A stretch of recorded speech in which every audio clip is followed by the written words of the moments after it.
Vous écoutez une balado-diffusion Life in Québec. Pour plus, visitez lifeinquebec.com. Salut, ici Ruby Ehren-Pratka de Life in Quebec Magazine. L'article que je vais vous lire s'intitule « 15 ans après les fusions municipales, coûts élevés et discours politiques règnent ». L'article a paru dans l'édition de Life in Quebec Magazine de mars 2016 et il a été écrit par ma collègue Rosanna Hautunian. Alors, le voici. L'impasse sur l'entente d'agglomération de la ville de Québec montre que les fusions municipales imposées par le gouvernement provincial il y a 15 ans continuent d'avoir des répercussions aujourd'hui. Les fusions de Québec ont probablement été un succès, mais ce qui est évident, c'est que du côté des impôts, c'est un échec total, affirme Paul Chouary, chef du parti d'opposition Démocratie Québec à l'Hôtel de Ville de Québec et conseiller pour la circonscription municipale de Saint-Louis-Sillery. Chouary a été maire de Sillery de 1994 à 2001, quand, avec 12 autres municipalités indépendantes, Sillery est devenue une partie de la Ville de Québec.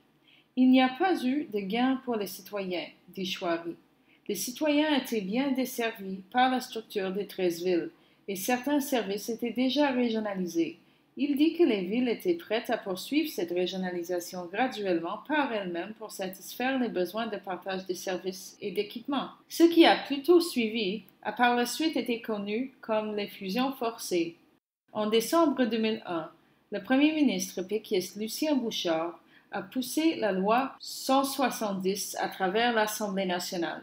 De 2001 à 2003, 212 municipalités indépendantes à travers le Québec ont été fusionnées dans des plus grandes villes, suivant cette loi.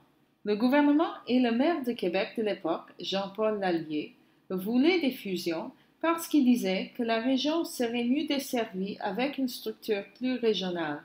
Ils ont aussi dit que les citoyens économiseraient des millions de dollars à la longue, dit Chouary. Ça ne s'est jamais produit. Il dit que dans les années depuis les fusions, les impôts fonciers ont doublé et même triplé dans certaines parties de la ville, tandis que les coûts des services ont augmenté beaucoup plus rapidement que l'inflation. Lors de l'élection de 2003, la campagne de Jean Charest, chef du Parti libéral du Québec, a eu du succès en promettant de permettre les villes de se défusionner. Des référendums ont eu lieu pour permettre aux communautés fusionnées de regagner le statut de municipalité, mais sans l'autonomie qu'elles avaient eue auparavant. Des conseils d'agglomération ont été créés pour gérer les services partagés entre les villes fusionnées et défusionnées. La Ville de Québec partage maintenant les coûts de services régionaux avec L'Ancienne-Lorette et Saint-Augustin-du-Desmaures, les seules municipalités qui se sont séparées de la ville centrale lors du processus de diffusion de 2006. En 2015, Saint-Augustin a vu ses impôts fonciers augmenter de 25 % pour payer la facture des services régionaux à l'agglomération. Le fiasco des fusions et diffusions a été une erreur politique énorme dont nous sentons encore les effets, dit Peter Trent, maire de Westmount. Suite à la fusion de sa ville avec 27 autres sur l'île de Montréal, l'autoproclamé porte-parole des banlieues a plaidé que les fusions forcées étaient inconstitutionnelles parce qu'elles éradiquaient les communautés anglophones minoritaires comme Westmount. En 2001, un juge de la Cour supérieure du Québec a tranché que la province n'a pas agi illégalement, mais qu'elle a passé la loi 170 de façon précipitée. En 2004, le vote dans Westmount a atteint le seuil nécessaire pour participer aux diffusions, quoique la ville soit toujours liée à Montréal par l'entremise du Conseil d'agglomération de Montréal. Depuis la diffusion en 2006, il y a eu une centralisation progressive et une perte de pouvoir des arrondissements, et ça ne fait qu'aller plus vite avec le conseil d'agglomération, dit Trent.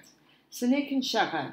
Dirigé par le maire de Montréal, Denis Coderre, le conseil est constitué de 15 conseillers de Montréal et de 14 maires des municipalités reconstituées. Le maire et les conseillers de Montréal détiennent environ 87 % des votes, tandis que les maires des villes reconstituées en détiennent environ 13 %, représentant le poids démographique de chaque ville. Dans son livre The Merger Delusion, How Swallowing its Suburbs Made an Even Bigger Mess of Montreal, Peter Trent calcule que la fusion coûte à Montréal 400 millions de dollars par année, En plus de perdre sa caserne de pompiers et sa cour municipale, il dit que Westmount a été contrainte d'augmenter les salaires des employés municipaux pour égaler ceux de Montréal lors de la fusion. Une meilleure coordination et même un partage d'impôts entre municipalités serait possible sans fusion, dit Raphaël Fischler, professeur associé et directeur de l'école d'urbanisme à l'Université McGill. Les fusions créeraient une structure très large dont la gestion coûterait plus cher, pas moins. Fischler dit que même s'il s'opposait aux fusions des villes québécoises, il s'opposait aussi aux défusions qui ont suivi. Malgré tous ces problèmes et défauts, la nouvelle ville de Montréal, recouvrant toute l'île, pourrait être un essai intéressant des processus de décision décentralisés dans une grande ville, grâce au système d'arrondissement, et une superbe opportunité de créer une ville bilingue et cosmopolite. Même s'il dit que le conseil d'agglomération est une institution non démocratique. Peter Trent dit que le maire de Montréal, Denis Coderre, a reconnu qu'il y a des problèmes et qu'il semble ouvert à travailler avec les municipalités pour améliorer le système. Fischler ajoute que les efforts de la ville pour combattre la corruption ont amélioré la gouvernance et les services malgré les complexités créées par l'amalgame. Montréal est un essai très intéressant, dont le succès ou l'échec n'est pas encore clair, il dit. Je pense qu'on y retrouvera de bonnes choses si on peut maintenir l'équilibre entre la centralisation et la décentralisation. Peter Trent dit que les citoyens de Westmount sont plus intéressés par les questions locales que celles de l'agglomération, tandis que Paul Chouary note que les gens de Sillery sont passés à autre chose. À l'Hôtel de Ville de Québec, les négociations sont à une impasse. Les conseillers de Saint-Augustin-de-Desmaures sont campés sur le rejet de l'entente proposée par le maire de Québec, Régis Labaume, sur le partage des coûts. Le maire de Saint-Augustin, Sylvain Junot, appuie l'entente, mais il est minoritaire sur son conseil, dominé par l'administration de l'ex-maire Marcel Corriveau. Le maire Émile Loranger de l'ancienne Lorette s'est opposé à l'entente quand Labaume l'a proposé une première fois à l'automne 2015, avec 94% des citoyens de l'ancienne Lorette ayant répondu à un sondage municipal. Les coûts régionaux sont là et ils doivent les payer, alors je pense que nous devrions régler cette dispute une fois pour toutes et avancer, dit Paul Chouary. Ça traîne depuis trop longtemps. Labaume a indiqué que l'entente et partage des coûts n'est pas ouverte à une renégociation. Le fait reste que la culture administrative de la ville est très différente de ce que j'avais connu à Sillery, où il y avait ouverture, écoute et considération, dit Pierre Vagneux, un résident de Sillery qui était contre l'amalgame.